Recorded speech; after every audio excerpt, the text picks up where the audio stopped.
All right, ready to dive in.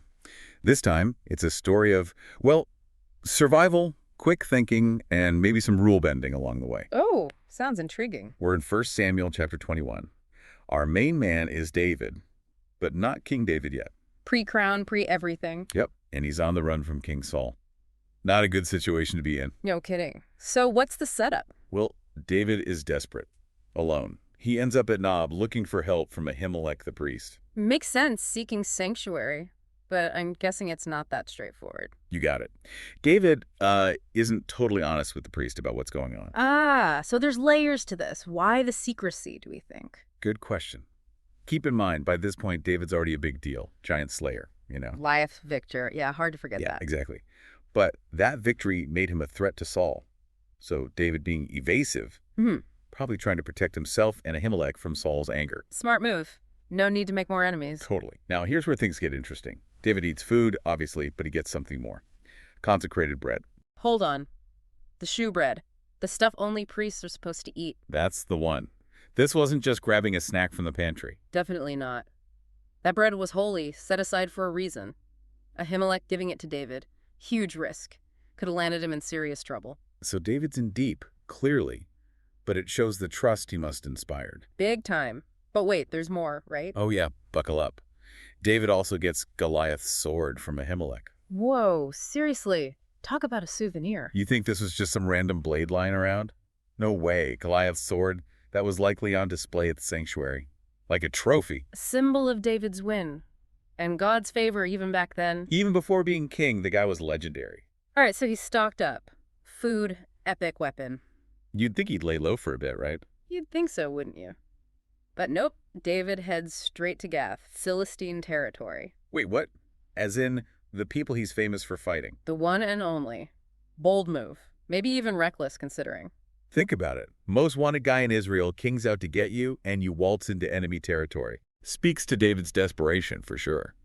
But maybe also some strategic thinking. You're saying he was banking on them not expecting such a move? Could be. But, of course, guess what? He gets recognized. Oh, no. So what happens then? Only the craziest escape plan ever. Yeah. David fakes madness. Scribbling on walls, drooling, the whole 9 yards, complete and utter lunacy. That's wow. Okay, so quick thinking, for sure. But also, kind of nuts. Absolutely bonkers. But hey, it worked, didn't it? I guess you can't argue with results. So David, strong, courageous, and a bit of a wild card, huh? He's definitely full of surprises. Yeah. And this is just the beginning. Makes you wonder, right? What would we do in that spot? Yeah, I mean, walk into enemy territory knowing they might recognize you. That takes guts. And then that whole crazy escape act. I don't know if I can pull that off. That's a good point. What makes this story so interesting, I think, is that David, this future king, he's lying, breaking religious laws, even acting insane. He's not exactly a goody two-shoes, is he? Makes you think about what kind of leader he'll turn out to be. Right. We tend to think of these biblical figures as, perfect, larger than life. But here's David, desperate, flawed, just trying to survive. Human, in other words. Exactly. He's doing what he has to, even if it means bending the rules. I think that's relatable, even thousands of years later. Well, for sure. Who hasn't had to think on their feet, make a tough call when things are going sideways? Remember a time you had to be resourceful, maybe bend the rules a bit to get out of a jam. That's David's story. Even the most respected people sometimes have to use, let's say, unconventional tactics. So we've seen David in these high-pressure situations, but what's the takeaway for us today? What does this story actually mean? On the surface, it's a great adventure, but I think there's more to it. Lessons about resilience, adaptability, even faith. When you say faith, you mean his trust in God, even when things were looking bleak. Right. Even while on the run, David seems to believe God will protect him. Look at his interactions with Ahimelech.